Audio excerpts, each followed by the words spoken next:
بسم اللہ الرحمن الرحیم۔ السلام علیکم۔ لفظ موتی چینل میں خوش آمدید۔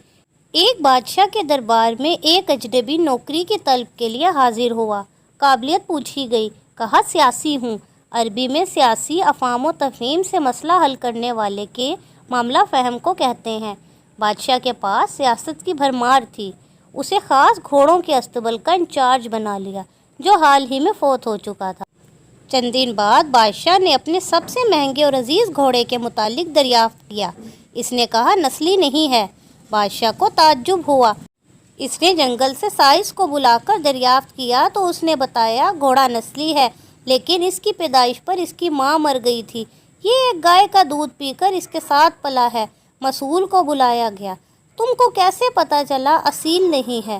اس نے کہا جب یہ گھاس کھاتا ہے تو گایوں کی طرح سر نیچے کر کے، جبکہ نسلی گھوڑا گھاس منہ میں لے کر اسے اٹھا کر کھاتا ہے۔ بادشاہ اس کی فرات سے بہت متاثر ہوا اور مسئول کے گھر اناج، گھی، بھٹے، دمبے اور پرندوں کا اعلیٰ سامان بطور انعام بھجوایا۔ اس کے ساتھ ساتھ اسے ملکہ کے محل میں تعینات کر دیا۔ چند دنوں بعد بادشاہ نے مصائب سے بیگم کے بارے میں رائے مانگی۔ اس نے کہا طور و اطوار تو ملکہ جیسے ہیں لیکن شہزادی نہیں ہے۔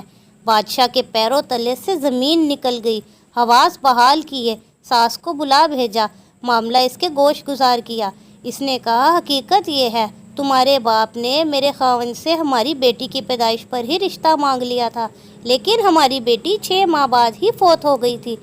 چنانچہ ہم نے تمہاری بادشاہت سے قریبی تعلقات قائم کرنے کے لیے کسی کی بچی کو اپنی بیٹی بنا لیا۔ بادشاہ نے مصائب سے دریافت کیا تم کو کیسے علم ہوا؟ اس نے کہا اس کا خادموں کے ساتھ سلوک جاہلوں سے بدتر ہے۔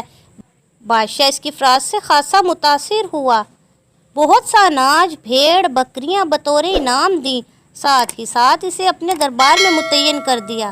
کچھ عرصہ گزرا، مصاحب کو بلایا، اپنے بارے میں دریافت کیا۔ مصاحب نے کہا جان کی امان۔ بادشاہ نے وعدہ کیا۔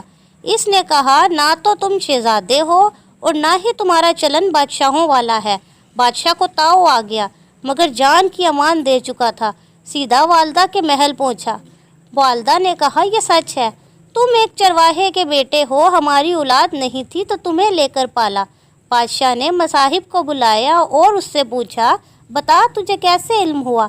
اس نے کہا بادشاہ جب بھی کسی کو انعام و اکرام دیا کرتے ہیں تو وہ ہیرے جواہرات کی شکل میں دیتے ہیں لیکن آپ بھیڑ، بکریاں، کھانے پینے کی چیزیں عنایت کرتے ہیں۔ یہ اسلوب بادشاہ زادے کا نہیں چرواہے کے بیٹے کا ہی ہو سکتا ہے۔ عادتیں نسلوں کا پتہ دیتی ہیں۔